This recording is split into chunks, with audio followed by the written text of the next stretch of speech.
Hello વિદ્યાર્થી મિત્રો, આજે આપણે ધોરણ 7 ગુજરાતી જે 2024માં નવું પાઠ્યપુસ્તક આવ્યું છે તેનો ચોથો પાઠ ચાલો ચરણ ઉપાડો એ પાઠની સમજૂતી જોઈ રહ્યા છીએ. તો આ કાવ્યના કવિનું નામ છે સુરેશ દલાલ. તો સૌપ્રથમ આપણે એમનો પરિચય મેળવીશું. કવિ સુરેશ પુરુષોત્તમદાસ દલાલનો જન્મ મહારાષ્ટ્રના થાણા ખાતે થયો હતો. તેઓ મુંબઈમાં વસતા હતા. તેમના 18 કાવ્ય સંગ્રહો પ્રકાશિત થયા છે. તેમણે 7 બાળ કાવ્ય સંગ્રહો પણ આપ્યા છે. તેમણે નિબંધ અને વાર્તાઓ પણ લખ્યા છે. તેમણે 1983માં રણજીતરામ સુવર્ણચંદ્રક એનાયત થયો હતો.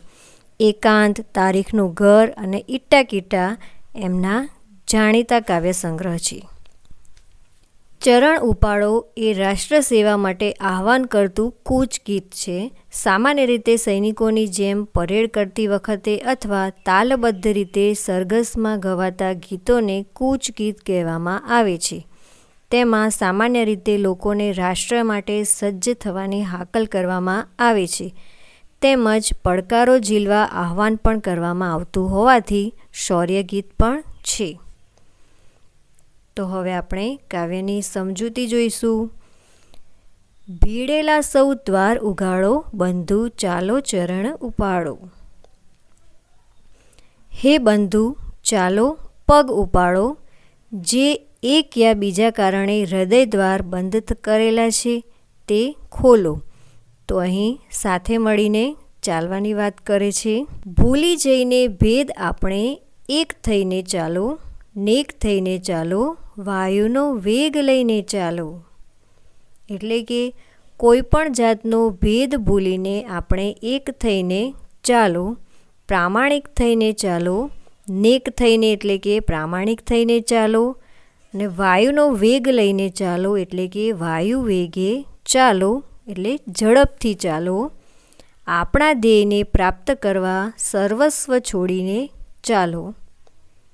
છોડી દઈને રંગ રાગને ભેખ લઈને ચાલો, હિમાચલના સમી અવિચલ ટેક લઈને ચાલો.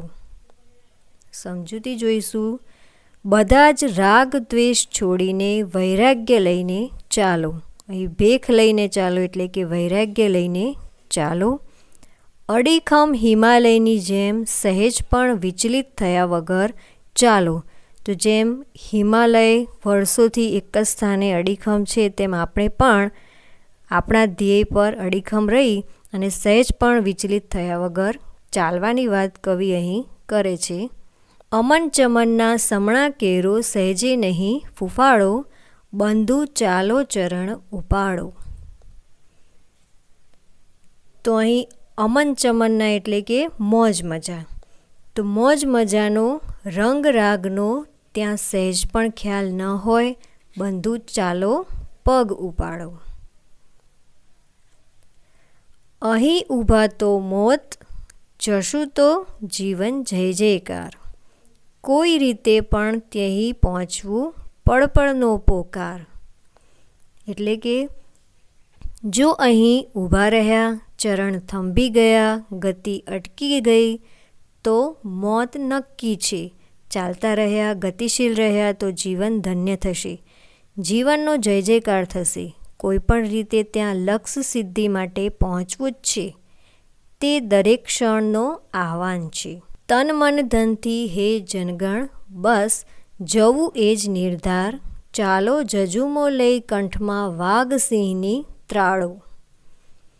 તો કવિ કહે છે કે હે જનગણ, તન મન કે ધનથી જ્યાં જેનું સમર્પણ કરવું પડે તે કરીને બસ ત્યાં પહોંચવું એ જ નિર્ધાર એટલે કે એ જ નિશ્ચય છે. ચાલો વાઘસિંહની જેમ ગર્જના કરીને બુલંદ સ્વરે જજુમો. બંધુ ચાલો ચરણ ઉપાડો એટલે કે હે બંધુ ચાલો પગ ઉપાડો. અહીં શબ્દાર્થ આપ્યા છે. વાયુ એટલે પવન, વેગ એટલે ઝડપ, હિમાચલ એટલે કે હિમાલય પર્વત, અમન ચમન મોજ મજા, સમણું એટલે સપનું, જનગણ લોકોનો સમૂહ, કંઠ એટલે ગળું, અવિચલ વિચલિત થયા વગર. તો અહીંયા વાતચીતમાં કેટલાક પ્રશ્નો આપ્યા છે. પહેલો પ્રશ્ન છે કે આ કાવ્યની કઈ પંક્તિ સાંભળવી તમને ગમી, શા માટે? તો અહીંયા જે પંક્તિ તમને ગમી હોય તેના વિશે તમારે લખવાનું છે. ભૂલી જઈને ભેદ આપણે એક થઈને ચાલો, નેક થઈને ચાલો, વાયુનો વેગ થઈને ચાલો. આ પંક્તિ મને ગમી કારણ કે એમાં સમગ્ર રાગ દ્વેષ ભૂલીને એક થઈને ચાલવાની વાત કરી છે. પ્રશ્ન 2, તમે કોઈ કામ માટે બીજાની મદદ કેવી રીતે મેળવશો? તો આપણે લખીશું, કોઈ કામ માટે બીજાની મદદ લેવા માટે એ કામનો હેતુ, એના નિસ્વાર્થ ભાવની વાત નમ્રતાથી કરીશ.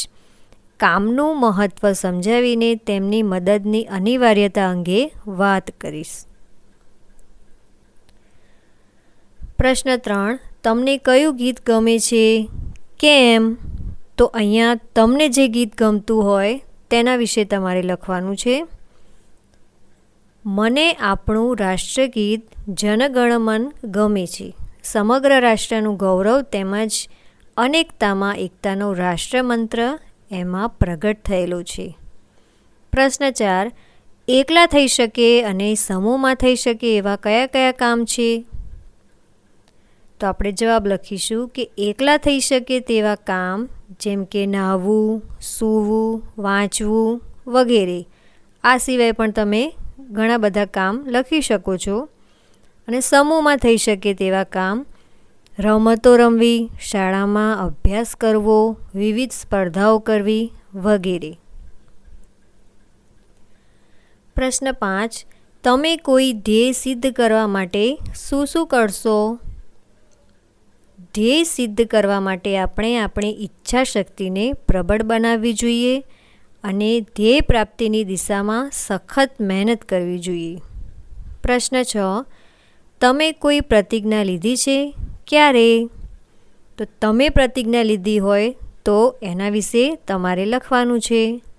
અથવા આ રીતે લખી શકો, હા, મેં મારા મમ્મી પપ્પાની પ્રેરણાથી પાણીનો બચાવ, સ્વચ્છતા અને મોટેરાઓને માન આપવાની પ્રતિજ્ઞા મારા જન્મદિવસે લીધી છે.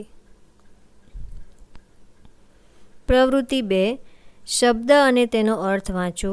અર્થના આધારે વિકલ્પમાં આપેલા વાક્યોમાંથી જે સાચા હોય તેની આગળ ખરું કરો. તો અહીંયા શબ્દ આપ્યા છે અને શબ્દનો અર્થ આપેલો છે અને નીચે આપેલા વાક્યોમાં જે સાચું લાગતું હોય એ વાક્ય તમારે ખરું કરવાનું છે. તો પહેલું જ છે વેગ. વેગ એટલે કે ઝડપ. તો હવે વાક્ય જોઈશું. તો વાક્ય પહેલું જ છે કે ઢાળ પર સાયકલ સડસડાટ સરકે, તેનો વેગ રોકવા બ્રેક લગાવવી પડે. તો અહીંયા વેગનો મતલબ ઝડપ થાય છે કે ઝડપ રોકવા માટે બ્રેક લગાવવી પડે. તો એ વાક્ય પણ સાચું થશે. એવી જ રીતે ચિત્તો પૃથ્વી પરનું સૌથી વધુ વેગથી દોડતું પ્રાણી છે. વેગથી દોડતું એટલે કે ઝડપથી દોડતું, તો એ પણ સાચું થશે. સ્કૂટર ચાલુ કર્યા પછી વેગ વધારવા એક્સિલેટર આપવું પડે. તો અહીંયા પણ વેગનો મતલબ ઝડપ થાય છે, એટલે 3 વાક્યો સાચા થશે. બીજો શબ્દ છે ભેખ લેવો, એટલે કોઈ ધ્યેય પાછળ સર્વસ્વ છોડીને પડવું. તો વાક્ય આપણે જોઈશું. તો ધારેલી સફળતા મેળવવા તે ભેખ લઈને મહેનત કરી રહ્યો છે. તો અહીં ભેખ લેવો એટલે કે બધું જ છોડીને ધ્યેય પ્રાપ્ત કરવા માટે મહેનત કરવી. આગળનો શબ્દ છે જય જયકાર, એટલે કે જીતની ખુશાલીનો પોકાર. તો એમાં 2 વાક્યો સાચા થશે. ઓલિમ્પિક ગેમ્સમાં ભારતીય ખેલાડીઓ દ્વારા સારું પ્રદર્શન થતાં ચારેકોર જય જયકાર થઈ ગયો. તો અહીંયા પણ જય જયકારનો અર્થ થાય છે જીતની ખુશાલી. બીજું વાક્ય જય જયકાર કરતાં કરતાં સરઘસ આગળ વધી રહ્યું હતું. તો આ પણ સાચું છે. પ્રવૃત્તિ 3, ઉદાહરણ મુજબના શબ્દો શોધીને લખો અને વાક્ય પ્રયોગ કરો. તો અહીંયા પહેલું ઉદાહરણ આપ્યું છે પડપડ એ શબ્દ અને એનો ઉપયોગ કરીને વાક્ય બનાવ્યું છે. પડપડનો યોગ્ય ઉપયોગ કરે એ જ સમજદાર. તો બીજા કેટલાક વાક્યો બનાવીશું. ટક ટક, તો વાક્ય થશે નાની નાની વાતોમાં ટકટક કરવાથી કામ બગડે. ત્રીજું વાક્ય ટપ ટપ, મમ્મીએ ઠપકો આપતા નેહાની આંખમાંથી ટપ ટપ આંસુ સર્યા. હવે ચોથા વાક્યમાં આપણે શબ્દ પણ જાતે જ લખવાનો છે. તો અહીંયા આપણે શબ્દ લખ્યો ધક ધક, અંધારી રાતે ડરપોક મેહુલને ધક ધક થવા લાગ્યું. પાંચમું વાક્ય ચટચટ, બિલાડી ચટચટ ખીર ચાટી ગઈ. છઠ્ઠું વાક્ય ઘટઘટ, મુન્ની ઘટઘટ દૂધ પી ગઈ. તો અહીંયા તમે તમારી રીતે પણ વાક્યો બનાવી શકો છો. પ્રવૃત્તિ 4, કૌંસમાં આપેલા શબ્દનો યોગ્ય ઉપયોગ કરી નીચેના વાક્યો પૂરા કરો. તો અહીંયા કૌંસમાં કેટલાક શબ્દો આપ્યા છે: અજુગતું, અશક્ત, અશક્ય, અનિમેષ, અડગ, અવિચલ અને અવિરત. તો નીચે વાક્યો આપ્યા છે. પહેલું વાક્ય છે કે સફળતા મેળવવા અવિરત મથવું જોઈએ. ધ્રુવના તારાનું સ્થાન અવિચલ છે. મજબૂત મનોબળ ધરાવતી વ્યક્તિ માટે કોઈ જ કામ અશક્ય નથી. મન અશક્ત હોય તો શારીરિક બળ એકલું શું કરે? અડગ મનના માનવીને હિમાલય નડતો નથી. પ્રવૃત્તિ 5, કૌંસમાંથી યોગ્ય શબ્દ મૂકો. તો અહીંયા કૌંસમાં શબ્દો આપ્યા છે: દોડો, ખાડો, ઊંચી, આડો, પગલાં, ડરાવે. તો અહીંયા આપણે ખાલી જગ્યા પૂરવાની છે. ચાલો ચરણ ઉપાડો, છોને પર્વત આડો, ચાલો ચરણ ઉપાડો, સાથે પગલાં માંડો, ચાલો ચરણ ઉપાડો, કૂદી જઈએ ખાડો, ચાલો ચરણ ઉપાડો, છોને ઊંચી વાળો, ચાલો ચરણ ઉપાડો, દોડો રાતને દાડો, ચાલો ચરણ ઉપાડો, ડરાવે નહીં કોઈ ત્રાળો, ચાલો ચરણ ઉપાડો. તો અહીંયા આપણે આ બાજુમાં જે રચના આપી છે, જે કાવ્ય આપણે લખ્યું, એવી જ એક રચના તમારે જાતે તમારા જ વિચારોથી લખવાનું છે અને આ પ્રવૃત્તિ તમારે જાતે જ કરવાની છે. પ્રવૃત્તિ 6, ઉદાહરણ મુજબના વાક્યો બનાવીને લખો.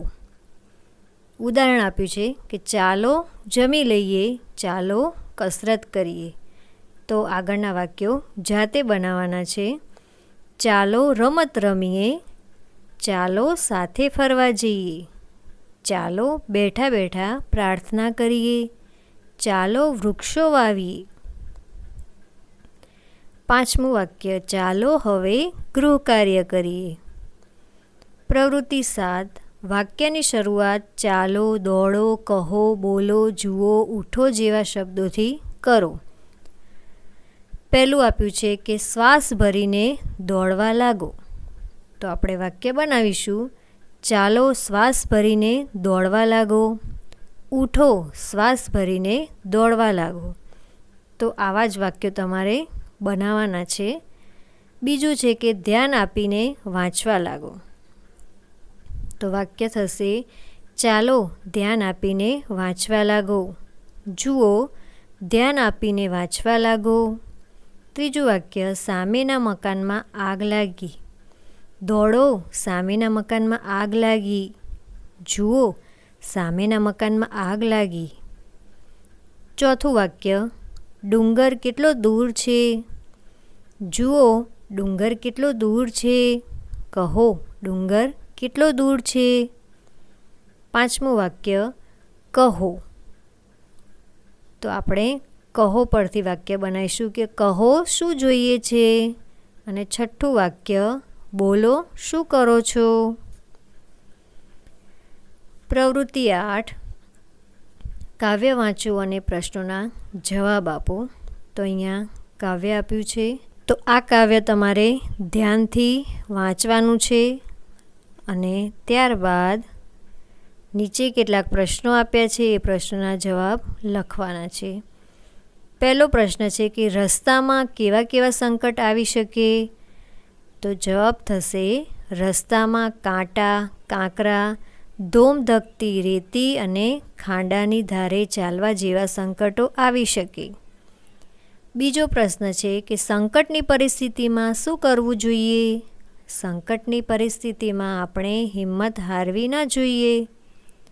ત્રીજો પ્રશ્ન, મુશ્કેલ માર્ગ કાપનારે શી કાળજી રાખવી જોઈએ? તો જવાબ થશે, મુશ્કેલ માર્ગ કાપનારે સ્વાર્થની ભાવના ન રાખવી જોઈએ. તેણે શિસ્ત, શાંતિ તેમજ સેવાના માર્ગે ચાલવું જોઈએ. ચોથો પ્રશ્ન, પંથ તારો કાપ્યે જા દ્વારા શો સંદેશો આપ્યો છે?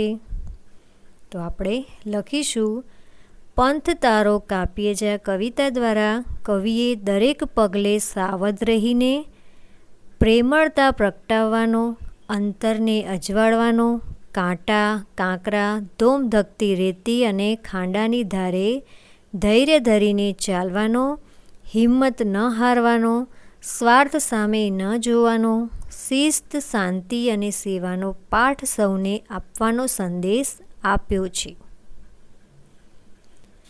પ્રવૃત્તિ 9, 5 અક્ષરવાળા જોડાક્ષર ધરાવતા શબ્દોની યાદી તૈયાર કરો અને તેનું ઉચ્ચારણ કરો.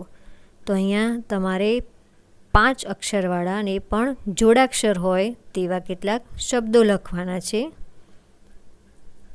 તો આ રીતે શબ્દો લખ્યા છે કે વ્યવસ્થિત, સાંસ્કૃતિક, મહત્ત્વપૂર્ણ, ધ્યેય પ્રાપ્તિ, ધ્યાનપૂર્વક, વિશ્વવિખ્યાત, હર્ષવર્ધન, મધ્યપ્રદેશ, પાઠ્યપુસ્તક અને વ્યવહારિક.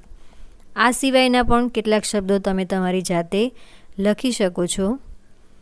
પ્રવૃત્તિ 10, ઉપરની યાદીમાંથી કોઈ પણ 5 શબ્દનો ઉપયોગ કરી 5 વાક્યો લખો. તો આવી રીતે વાક્યો આપણે લખીશું. પહેલું વાક્ય, આપણે આપણી વસ્તુઓ વ્યવસ્થિત રાખવી જોઈએ.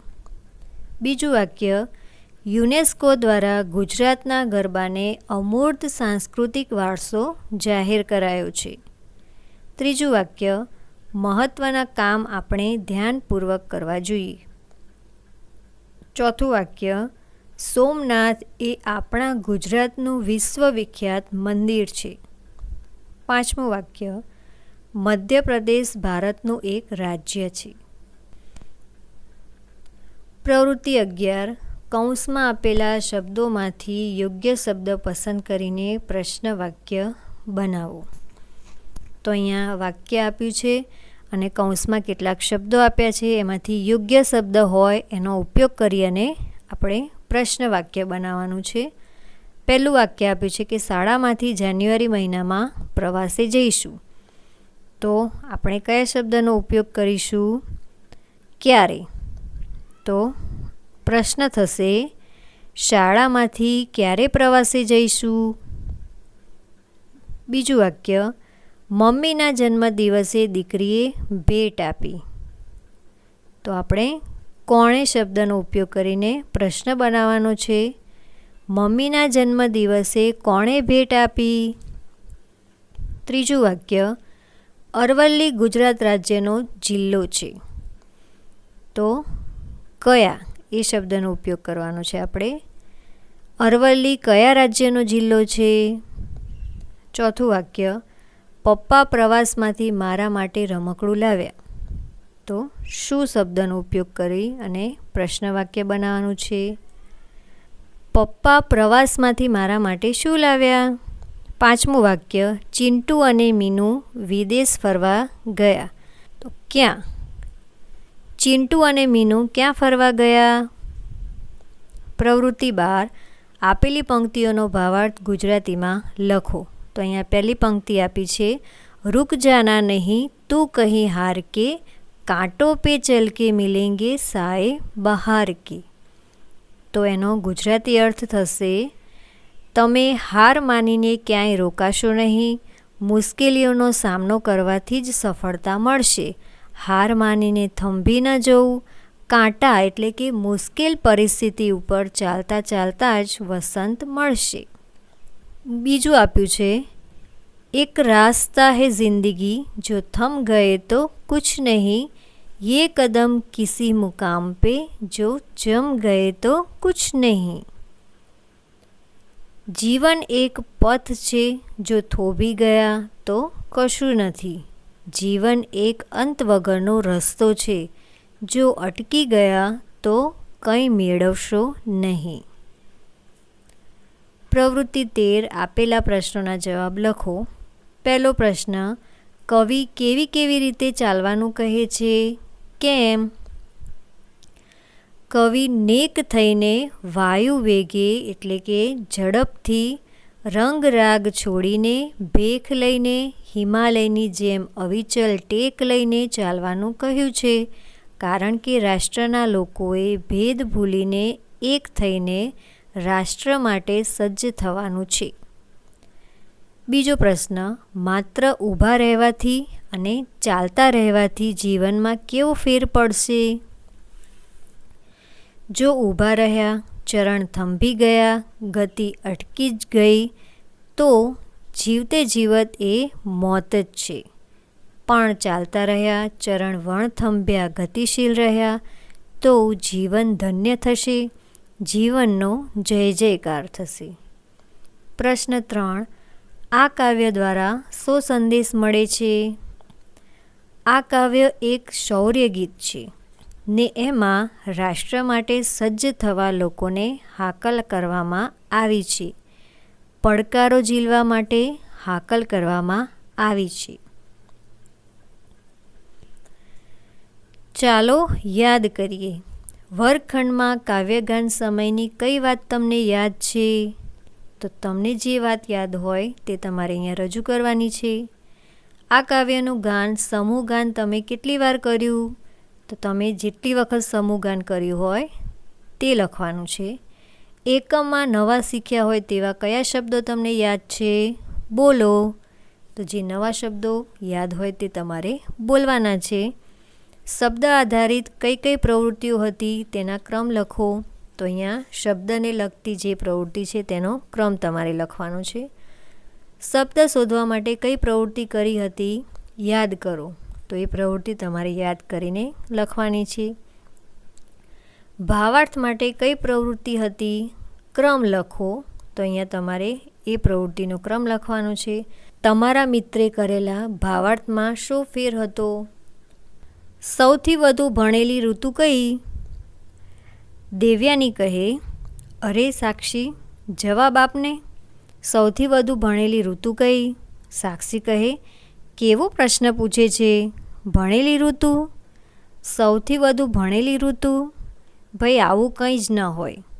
દેવ્યાની કહે, અરે એવું જ હોય, ચાલ હું જ કહી દઉં, ઉનાળો સૌથી વધુ ભણેલી ઋતુ કહેવાય।